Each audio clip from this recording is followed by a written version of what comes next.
Hello and welcome to the Balanced Business Dad Podcast. This podcast is just one part of the Balanced Business Dad movement. This movement provides a platform of the important pillars of life while building this council of dads to support each other as we work to balance our lives. The 6 pillars of life that we strive to balance are our faith, our health, our marriage, fatherhood, brotherhood, and our business. We are here to build a council of dads to celebrate wins and as well as to share the challenges of being a husband and a father, and all the while working to keep our pillars in balance. The goal of the Balanced Business Dad movement is for dads to be better in all things, balanced, because everyone in our lives deserves it. Good afternoon, guys, and welcome to another episode of The Balanced Business Dad. As always, this is your host, Dustin Hoog, and my co-host, as always, RJ Campbell. I'm here, guys. Guys, you are in for a treat. We have in studio today an extremely special guest, an extreme good friend of mine, somebody I've seen grow over the last 4 years, undeniably as a father, as a husband, as a business guy. Guys, welcome to the studio, Cam Cathcart. How are you, sir? I'm doing great. Thank you so much for that. Hey, absolutely. So Cam is a fellow real estate investor. So you own real estate property. Yeah. We do it all. We wholesale, we flip, we have rental properties. So do quite a bit within real estate. Yeah. Awesome. Well, let's start out with just about yourself. Tell us about who you are. Cool. Yeah. So my name's Cam, and I am married to my wife, Lexi. She is absolutely amazing. And then we have 3 kids. We have a 4-year-old, a 3-year-old, and a 19-month-old. So busy at our house. And so, Dustin already said this, but we have our own real estate company. It's called Revel City Properties. We started that, what would it have been? We started it probably 3 years ago. We bought our first property about 2.5 years ago. And kind of just fell in love with real estate, dove headfirst into that. And on top of, the wholesaling, the flipping, and just our rental properties, I also do some coaching on the side. So, yeah. So 2.5 years as an investor, or let's say a little over 2.5 years. Tell us what are you looking like right now? How much are you doing? What are you doing? So yeah, we're doing quite a bit. We've really upped our volume recently. And I guess we've always done high volume since we started. So I mean, we can kind of get in that in a little bit of how that happened. But over the last 2.5 years, we have done. Honestly, I was adding up last night, and we've done almost 300 properties in the last 2.5 years. Now, granted, a lot of those are wholesale deals. Yep. So that's just flipping paper. So it doesn't take, a lot of work. It takes a lot of work to find the deals, but it doesn't take a lot of work. We're not flipping them. We're not getting in there and rehabbing them. So, the majority of those are wholesales, but over the last, 2.5 years, we've probably flipped, I would say, close to 100 homes, 60, probably about 60 of those we have sold, and then we've kept 40 of those for rentals. But we rehab every house that we do. So we've probably rehabbed about 100 homes. Wow. So that is what you're doing now, which sounds crazy. Mm-hmm. One of the things I want to talk about and let everybody else hear the story is pre-real estate for Cam. Yeah. So again, we focus on the 6 pillars of life, guys, which is faith, health, marriage, fatherhood, brotherhood, and career. And you had kind of a faith-based job. So let's hear about that a little bit. Yeah. So I went to college out in Colorado, and I went to Colorado Christian University, graduated from college in 2014 or something like that. And I immediately got a job at a church out there.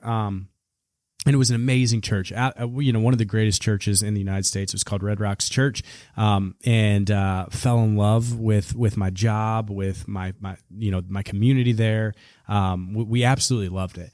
But one of the problems is, you see the churches on TV where the pastors are flying around in private jets and whatnot. That was not this church by any means. So I think my starting salary there was $32,000, and after 5 or 6 years there, I was making $40,000. And that's in the Denver area. In the Denver market, which was very expensive to live in. Yeah. And so loved the church, but we didn't have any money. We were paycheck to paycheck, every single month, paycheck to paycheck. We had, I remember one time it was a little bit sickening, because we had our first daughter when we lived there, and we were paying for her to go to daycare, and we added up how much I was making versus what we were paying for her to go to daycare. And my take home, because at the time it was like so expensive out there. It was like $30,000 a year for her to go to daycare, and my take home was like $33,000 after taxes and whatnot. And so, we were making, I was making $3,000. You're making $3,000 a year is what what you're doing. So and my wife had a job too. So, right. But she was a barber, so she did well in that, but she was a barber, so wasn't bringing in a ton of money, and so very, very much paycheck to paycheck. And kind of the genesis, I would say, to us getting into real estate was so paycheck to paycheck. Literally, I was doing things like I was getting on Craigslist free and was finding free things on Craigslist free, and then I was reselling those for a little bit of money, or I was Ubering to be able just to bring in some extra spending money. It was crazy, and I think I learned a lot, and it was valuable for us to go through, but it also sucked. And so, but my daughter, my 4-year-old, she was about a year old at this time, and we were living in Denver. And actually, I think it was probably almost a little over 3 years ago that this happened. We fed her peanut butter for the first time, and we thought it was going to be like a fun, cute moment, and it wasn't. She went into anaphylactic shock. She is deathly allergic to peanut butter. Like immediately, she swelled up to like twice her size, and we threw her into the car, rushed her to the emergency room, and when you're in those like life or death situations, you don't really think through. Like looking at your insurance and seeing what's in network, what's out of network. And so, we ended up taking her to an emergency room. It actually wasn't even an emergency. It was like one of those 24-hour urgent cares. Okay. And because we didn't know what to do, we just were like, we got to get her somewhere. Yeah. Right. First, closest place to our house. We took her there, and she was fine. They gave her EpiPens, hooked her up to IVs. So I think she stayed a night in the hospital, ended up being fine. But come to find out that was out of network. My insurance didn't cover urgent cares. And so we got hit with a $15,000 hospital bill.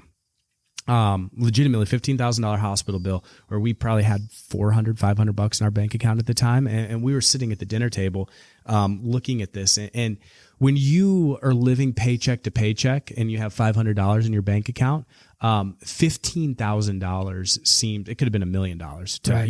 It seems like there's no way we can climb out of this. And so that was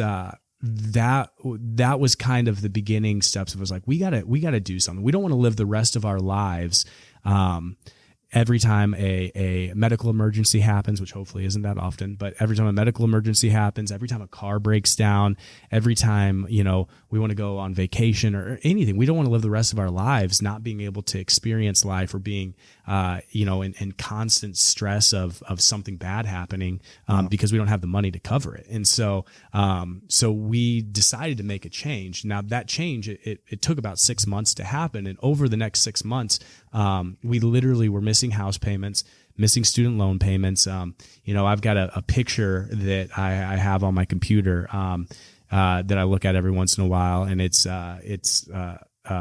notice that we were about to get foreclosed on at our house, because we had a house out in Colorado, because we couldn't make payments on it, which is crazy to say. And I want to stop real quick though, because I want to tell a cool story about this. So we got hit with that $15,000 hospital bill. And I went to a mentor of mine, who's also, talking about faith, who's also a very strong Christian. And I was like, dude, I don't know what we're going to do. We're in a ton of trouble. And he asked me, and this is it was a very personal question, but he asked me, he's like, Cameron, have you been tithing? And I was like, no, I don't have money to eat. Of course I'm not tithing. And he's like, I'm not, it's your choice. He's like, I believe in grace giving, grace giving. I don't believe like you have to give 10%, yada, yada, yada. But he's like, he made the comment. He's like, I think you should test God, which is kind of a weird thing to say, but he's like, test God and see what he does. And he's like, just do it. And so I went home, looked at, what we could give, and which wasn't really much of nothing anything. almost. Yeah. Well, and I even pulled some out of an account that was like a retirement account to kind of make up for the tithing that I hadn't done. It ended up being a pretty substantial check. Wow. And I gave it. And so scary. I just absolutely like sick to my stomach. Like, this is the stupidest thing ever. We don't have money to pay bills, and I'm tithing right now. I kid you not, this is crazy. And I'd never experienced something like this. You hear stories about this and you're like, that's not true. Within 2 weeks, we were given over $15,000. Wow. Yeah. So we had multiple people just randomly. This had never happened before. It wasn't like people were just walking up giving us checks. We had two people. One couple gave us a $5,000 check. Another couple gave us a $2,000 check. And then one of Lexi's clients at the barber shop, they had just moved from like a 5,000 or 6,000 square foot, really nice house. And they'd actually bought like a really nice, but it was only like 1,000 square foot skyrise apartment downtown. Right. And so they didn't have stuff, or they didn't have room for all of their stuff. And so he was just going to donate it all. And he told Lexi, he's like, it's a bunch of really nice stuff. If you guys want to come over and take all of it and resell it, you can do that. And so we got like flat screen TVs, fridges, washers and dryers, really nice high-end couches. And we took it all and we resold it all. And we resold it. And when we started looking at what we had made in that 2 weeks, it was over $15,000. It was mind blowing. So I say that like, that was a really cool example of, even like in the midst of like a really hard part in our lives, yeah, God still had our back. I feel like that was like a little like encouragement from God amazing. Of like, hey, I've still got you guys. But that was a really cool side story. But we still, God was amazing through that, but we still wanted to provide for our family, and so we made the decision in 2019, in the spring of 2019, that we were going to move back to St. Louis. It's closer to family, and Lexi was pregnant with our second at the time. So you're from St. Louis? Yeah, we're from St. Louis. Yeah, so we lived in Denver. I think we lived in Denver for 9 years. We moved there right after we got married. Yeah, so we were there for like 9 years. But we moved back to St. Louis, and I took a job actually as a pastor back here. And the goal was to get into real estate. But at the time, I didn't really know much about real estate. It was like I just had heard a podcast that was talking about how most self-made millionaires do it through real estate. So I was like, that seems like something that I want to do. So is that why you say the goal was to get into real estate? Yeah. So moved back. That's how you found out about real estate. Yeah. So we moved back with the specific purpose of getting into real estate. But in Denver, the average house price was, $450,000. Much different market. Here it was way less. And the way I thought you got into real estate was you save up 20%, you put it down on a house, and then you do it again and you do it again. And so our goal moving back here was, I took a job as a teaching pastor at a church, and we had experience living on nothing. So we were going to continue doing that. And we were going to save as much as we could. And every 1 to 2 years, we were going to put 20% down on a $150,000 house. And just, I'm 31 now. At the time I was 29. And so that was the goal. And, my thought was, by the time we're 45, we could have 10 properties, and then, we're going to pay those off. And by the time we're, 70 years old, we'll have 10 paid off properties, and that'll be our retirement. That was my thought. By the time process. You're 70. Yeah, exactly. So by the time I'm 70, we'll have 10 paid off houses. That'll be our retirement. And so that was the original goal when we moved back here, was to do that. But when we moved back, I got involved with some really cool people. Dustin was one of them. He was one of the very, I went to a real estate meetup, and I met Dustin, and I reconnected with a buddy of mine, Sam Prim, and went out to lunch with both of them, and they kind of told me about this thing called the Burr method that it blew my mind when they were telling me about it. I was like, that's not legal. That can't be legal. There's no way that you can buy houses. We're still not sure. Yes. But I felt like it was a bunch of snake oil, honestly. Where it's like, so you can buy houses without any of your own money. And so, but they're like, yeah, you can. So we tried it. So we bought our first rental property in January of 2020. So a little over 2.5 years ago is when we bought our first rental property. And we bought it, we did the Burr method where we bought it at 67 and it needed about $30,000 worth of work. And so we were all in for 97. We borrowed that money from a private lender that we knew. And we ended up having to pay him like $4,000 in interest. So all in, we were at $101,000. We got this thing appraised at 165. The bank gave us an 80% loan to value. So the bank gave us like 117. So we took out like $16,000 and put it in the bank, paid off our private money lender. We rented that house at $1,450 a month. So it was cash flowing like $270 a month. And we got done with that first one, and my wife and I, we looked at each other and we just put $16,000 in our bank, which has never happened before. And we were like, again, this probably shouldn't be legal. But it is. And so we're going to go all in on this. And so we did. We went all in, and we, after that first property, which is probably stupid, but it's also how we got to where we were. We probably bought 5 properties in the next month. I remember that. Yeah, where we just were like, anything that popped up, we're like, that's ours. We'll buy it. So, I'll take it. And then through that, I got into wholesaling. Right. And that, that just kind of has waterfalled to where we are now. So, and it's been amazing. Wow. Absolutely amazing. So there's a couple things. Wow. What an amazing story. Thank you for sharing us that, especially that tithing lesson and that lesson you learned from your mentor there. That's pretty amazing. Thank you so much for sharing that. So something I noticed that caught my eye is when your mentor, when the pastor says, have you tested God? Yeah. Where I always think of as God testing me. And maybe God was testing you, but what an interesting thing for a pastor to say when you're to somebody is like, have you tested God? Yeah, and there's a story in the Bible.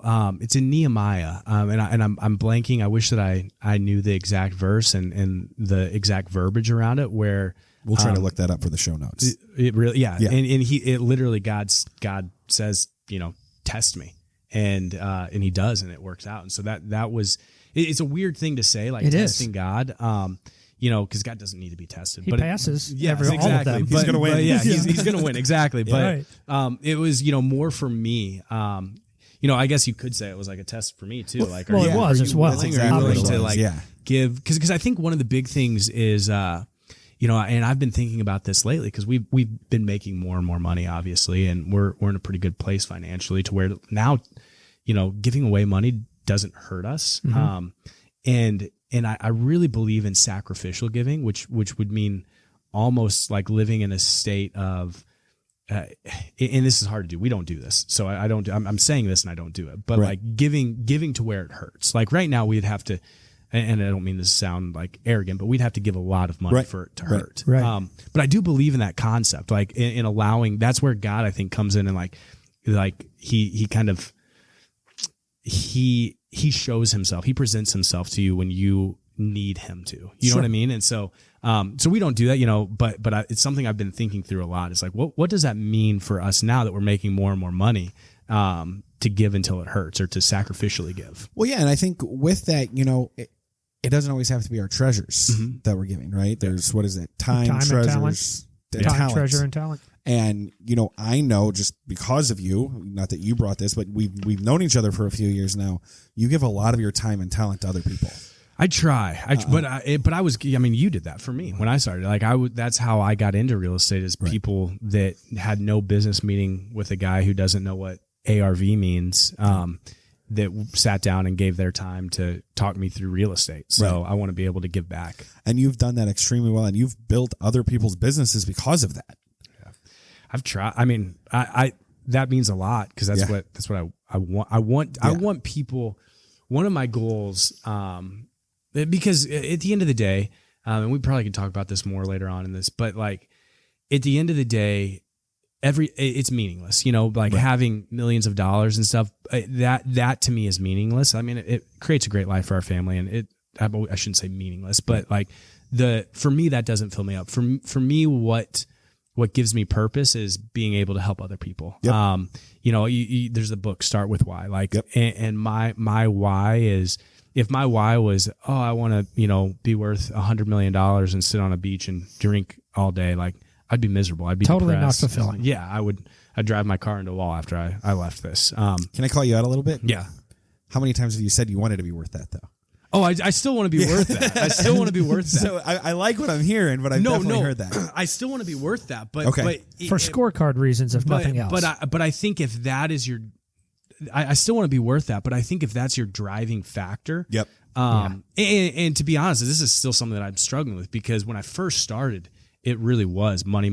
Sure. I want more money. And then I realized like that's not as fulfilling as I hoped it would be. Like right now, 2 years ago, if you would have said, this is where you're going to be, Cameron, we live in a beautiful house. We drive nice cars. We have more money in our bank account than we've ever had.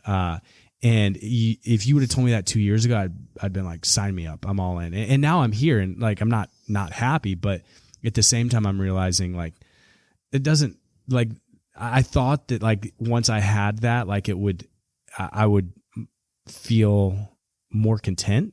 Yeah. And I don't. And I don't think and I feel like if I'm worth 100 million, I'd be in the same exact spot. Right. There's this quote, Jim Carrey, he's got this quote, and it stuck with me. I saw him, he talked about it on a podcast or a YouTube channel once, and he said, I wish everybody could make hundreds of millions of dollars like I have, and have everything that they've ever wanted, so they could realize that it's not all it's cracked out to be, or something. Yeah, like that. I remember that. Yeah, something along those lines where, and that stuck with me, because I think as men, we want to provide, we want to make a lot of money, and like you said, there's a scorecard side of it where it's like, our self-worth has been tied into how much money you make. Right. Like even now, like, when I first walked in, you said how many projects are going on, and I told you, and like there's something sexy about, there's something cool about. He was like, puffing up his chest. Yeah, there's something cool. Yeah. There's something really cool about that. But at the end of the day, like that doesn't mean anything, you know. And so I'm really like, in this season of my life, I'm really trying to work towards like, what is my purpose in life? And it's not to make a lot of money. I want to make a lot of money. Don't get me wrong. I'm not trying to sound like holier than thou. Like, I'd love to be worth $100 million or $1 billion someday. But at the same time, I also realize that that's not going to satisfy my soul. Right. What's going to satisfy my soul is being a great husband, being a great dad, and helping as many people as possible. Man, could not have said that any better. That was beautiful. And, the same season that most 31-year-olds are on. Yeah, in life, right. trying Exactly. to find that purpose. I think that's pretty much where they are. Yeah, absolutely. So we talked about, when you were laughing about the scorecard, and there was a guy I was talking to one time that I knew through business, and he was in the top, in the Fortune 100. And I was asking him what drove him at this point. I mean, you don't need to do anything anymore. You just live on a beach in Costa Rica in a beautiful house, which is, then every day is just a Wednesday, because that's just life. But he said, superficially what drives me, and we joked here about your numbers. He said, superficially what drives me is, in this meeting we're in right now, I'm looking around and I know every person in this room what their number is on that list. Yeah. And I'm looking for number 47 because I'm 48. And I'm thinking, what do I have to do to pass that guy? He said, that's my superficial thing. That's always in my head. But he said, at this point now, it's about doing more for everybody else in any way that I can, because that doesn't drive you forever. I have it all in that way. I want to do more. I want to help people. There has to be something I give back, because that's the only thing that drives you at this point. Well, and there's I was listening to a podcast, and it was the guy, it wasn't Steve Jobs. Who's the guy that was like Steve Jobs' partner? Wozniak. Was it Wozniak? Wozniak. Okay. For some reason, is he the one that owns like the Warriors? No, that's Microsoft. Is that Ballman? Yeah. Yes. Is it Ballman? Yeah. Anyway, that's the guy at the So Warriors. it might have been It's him. Microsoft. It might have been him. I don't remember exactly who it was. It was some CEO of a Just tech another company. billionaire. Yeah, and they were having this conversation of like, when is enough enough? You're worth, $50 billion. You could, never work again. And he said what drives him is, so he said every day when he drives home from work, he takes a 20-minute detour, and he's like, on my way home from work, there's all these neighborhoods. And he's like, I'll just pull into these neighborhoods and I'll drive around these neighborhoods, and there's all these houses, and it's in Silicon Valley, where he's like, they're $5 million plus houses. And he's like, and I know my employees that own these houses. And he's like, that's what drives me, is the fact that I've got more than I could ever want, but I'm getting to create generational wealth for my employees, Right. to where they can buy these houses, they can create generational wealth for their family. And so I thought that was really, really cool. And that's something, that. I get chills when I talk about it, because I'm like, that's what I want. It's at the end of the day that, I feel like, who knows what's going to happen, but Lexi and I are going to be fine. But what would be really cool is to be able to have a moment like that where I get to like you were talking about helping people. I love helping people, because there's this feeling of like, if I can help you get into real estate, which is what I know the most, and you can create generational wealth, not only for, you and your wife, but for your kids and your kids' kids, and you can teach them financial literacy. Like, that's what amps me up. That's what gets me excited. Mm-hmm. So that's exciting. So we've heard a story, obviously, quite a bit out of balance in your life. As the pastor, you're intending on doing what you believe, what God called you to do, right? And it wasn't working, right? Which, in my opinion, is kind of the writing on the wall that it necessarily wasn't what God wanted you to do at that time, right? He might have had other ideas. You just thought this was the one. And now, it sounds like you're doing pretty well. Yeah. Now, one of the questions we always ask, do you feel balanced, right? In those pillars, because you're doing a lot right now. Where is things with you when it comes to our 6 pillars? Yeah. So no, I don't feel balanced at all. Okay. I want to, and I feel like that's always like something that I'm continually working towards. Yep. But I don't know if there will ever be, a time in my life where I feel completely balanced. I feel like, I'm working towards those pillars, and getting better and better every single day. But I don't feel 100% balanced. I think that if anybody tells you that they do, they're probably lying. There's probably a couple people out there that do, but I think that anybody that tells you that they that's funny. do So feel we asked that one. question to everyone, and including ourselves, and only one person has said yes. And I got to tell you, he put up with a lot of imbalance before he got there. That was the Justin Ford episode. You guys should go back and listen to that, because he was the only one that ever said that. But wow. Yeah. To get there. Yeah. There was a lot of imbalance, a lot of challenge. Correct. To get there where it was. But, we kind of talk about that a lot, guys. We're constantly striving for this. And is the question we always ask, does balance even exist? And I don't know that, because there's times in life that we have to be in balance in one of the pillars. Yeah. Right? We talked about my health journey. We talked about when you're newlyweds. We talked about as a father and the young kids. You have 3 really young kids. Yeah. That's a lot of attention. Yeah. They want to be raised. They want to be fed. They want to be all this stuff, right? Mm-hmm. That's a lot. Right. So I can understand that. And thank you for being honest with that. That's huge. So one thing that I'm working on, because I would say, again, that, there might be people out there that feel like they're perfectly balanced. I think that's somewhat of a myth. Yeah. But one thing that I'm working on is consistent habits in the right direction. Yes. Every single day. And so that means for every one of those pillars, what are habits that I can do every single day that leads me to a more balanced life? There's this guy, and he talks about this, and it's one of my favorite like quotes or messages. It's actually a sermon, but it's one of my favorite sermons I've ever heard. And he talks about how that if you want to, so like, for instance, and this is something that I'm thinking through right now, where I've said for the last couple of years, I'm going to work incredibly hard in my job, and I'm going to make a lot of money. So then someday I can be a really good dad and a really good husband.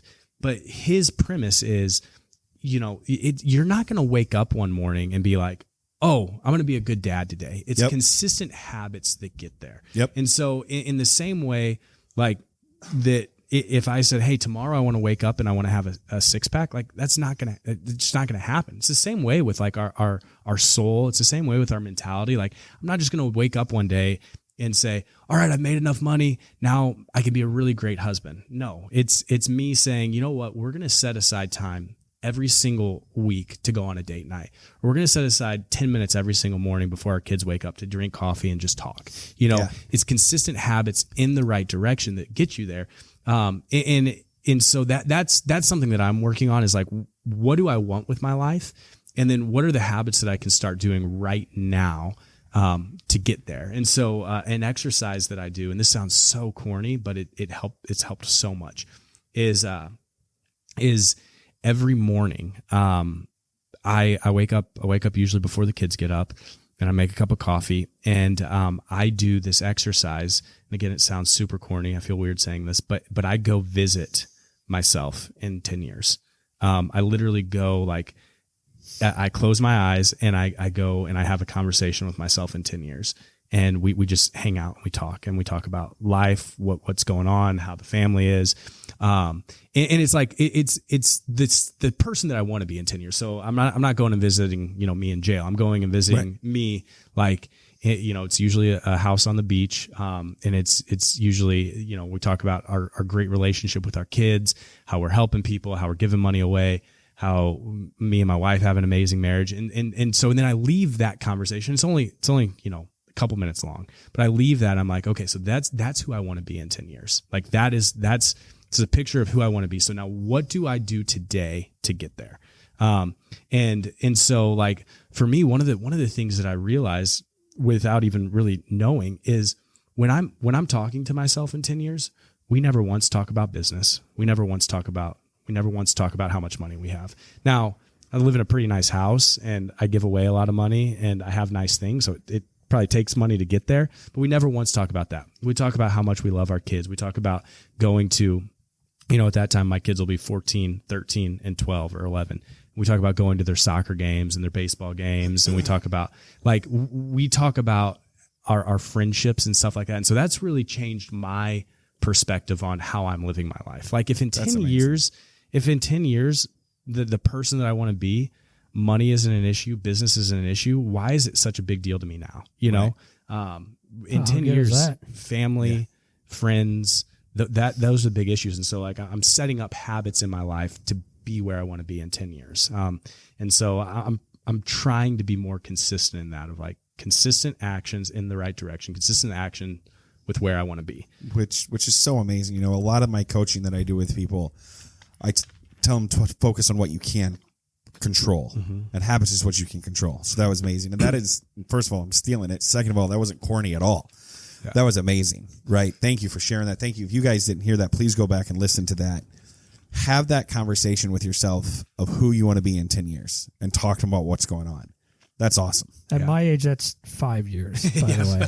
But I don't know how many more 10s I have. Yeah. And sometimes you can do it a year. Yeah, right? You could talk to the person in a year, in 5 years, in 10 years. They're all different people. Yeah, and they exactly. Yeah. They really are. That's powerful. It is. That's fantastic. And no, not corny at all. Yeah. No. In 10 years, I'll be 41 years old, and so like just looking at my life from a 10-year view, and then being able to come back to where I am right now and say, hey, that's the me I want to be. And again, like I said, we never talk about business, but I'm in really good shape in 10 years, and I've got an amazing family life. I've got amazing friends. And so like, those are the habits that I'm like, those are the ones that I need.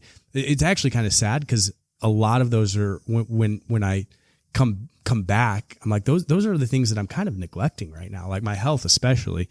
But then also, like with kids and with family, it has been for the last couple of years of, I'm going to work 80-hour weeks. I'm going to put in all this work. And then one day I'm just going to wake up and, I'm going to be able to set that aside and then create a great, be an amazing husband and dad. And it just doesn't work that way. Your mind does not work that way. No. You're creating pathways right now in your mind for where you're going to be in 5-10 years. So something I want to talk about to wrap this up, which I'm sure you're okay with sharing it because you shared it on Instagram, which kind of goes into what we just said. Yeah. A couple weeks back, you shared a letter that your wife wrote you. Yeah. Which was pretty much manifesting this life you have now. And I thought it brought tears to my eyes. I don't know if you saw it, RJ, but holy cow. And if you want to read it, you can, or you can just give us the premise of it. But it gave me chills. So yeah, give us some context behind that, and because that was amazing. Yeah, let me pull this up real quick. Yeah. You guys' service in here is rough. Maybe I won't pull it up. Yeah. Or do you guys have? No, you can just give us the premise of it. So I'll give you guys the cliff notes of this. So, when we were moving from Colorado, we loved Colorado. We absolutely loved it. We had the best friends. I loved my job. We really, really enjoyed Colorado. And it was hard for us to move.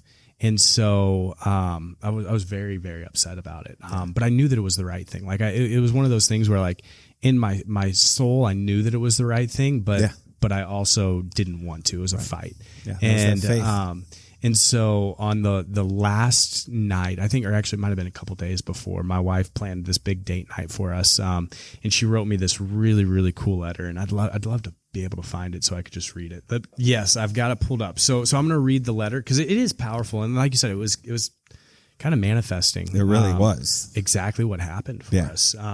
So she wrote this, and again, we were super sad. It was a pretty emotional night of like, this is our last hurrah. We've lived here for 9 years, made incredible friends.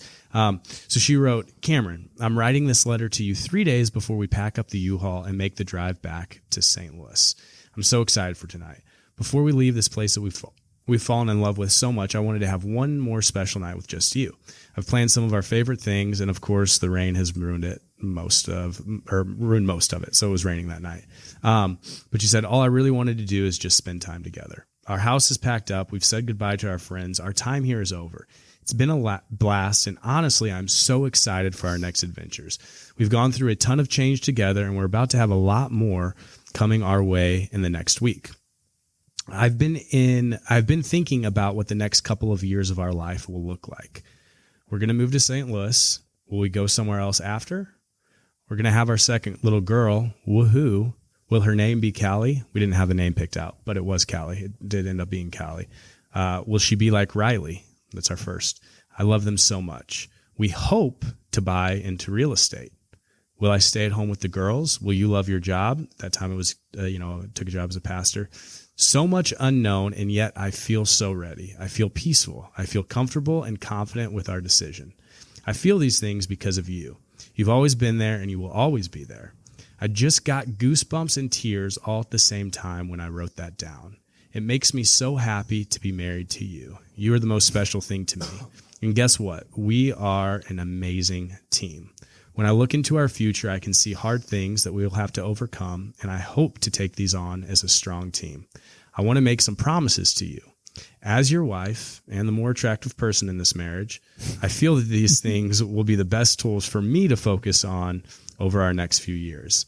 I want to compliment you in a way that makes us such a strong and powerful couple in every aspect, physically, emotionally, as parents, as friends, and as leaders. I promise to you, I will love the Lord, and I will chase answers to build our faith. I will strive to be a wife that you are proud of and you love. Always know that you are my number one. I will be a badass mom to happy and healthy kids.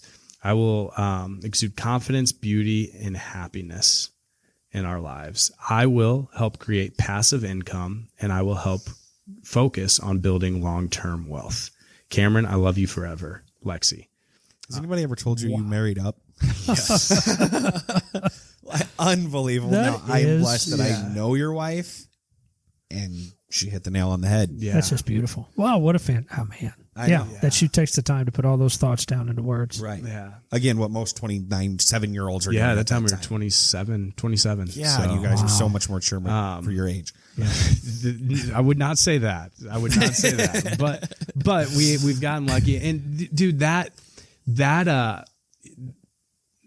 knowing that she supports me, that she does, is everything. Because she's really the brains behind the operation. She is. She is the brains. She puts in, like, last night she was up till 3 a.m. working on some projects that we have going on. She's absolutely amazing, and she has done so much for our business. But get business aside, because again, that's it's a really cool thing that we're doing. But like, she supports me in every, like, she makes up for my weaknesses in a lot of different ways. And even this letter right here, like, going back to the why of this letter, I didn't want to leave Colorado. Right. I knew it was right for our family, but I was so against it. I hated it.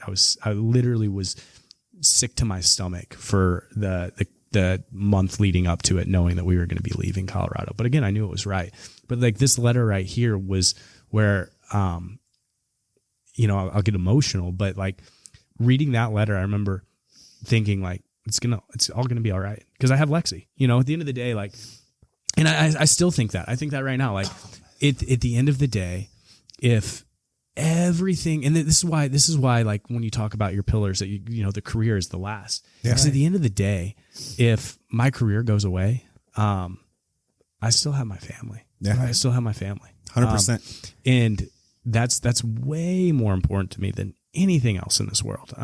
Is my family, and so yeah, it's been being married to Lexi is the best thing that's ever happened to me.